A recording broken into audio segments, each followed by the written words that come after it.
নমস্কার লিডার। কি খবর মুন্না?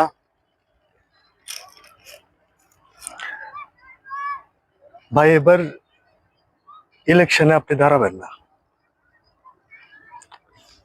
পার্টির একটা মহল আপনাকে চায় না। পাওয়ারের চাইতে পরিবার অনেক বেশি বড়। আরে ঘুরে পেছে না কইয়া সরাসরি সবকিছু খুইলা ক। দাদা, আপনার সাথে অনেকদিন রাজনীতিতে আছি। আপনি অনেক কিছু শিখাইলেন, বুঝাইলেন। দাদা, রাজনীতির চাইতে ফ্যামিলিটা অনেক বড়। পার্টির হাইকমান্ডও আপনাকে চাইবে না।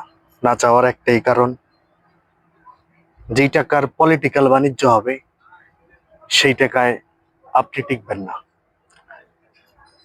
যদি আপনি পার্টির হাইকমান্ডের কাছে গিয়ে নিজের রাজনৈতিক ফেস ভ্যালু দিয়েও ইলেকশনে আসতে চান, তাহলেও লিডার বলা যায় না কখন কি হয়। আমি শুধু আপনাকে এইটুকুই বলতে আসছি। নমস্কার। মুন্না, তুমি জানো রাজনীতির অঙ্ক কিন্তু কখনো মিলে না।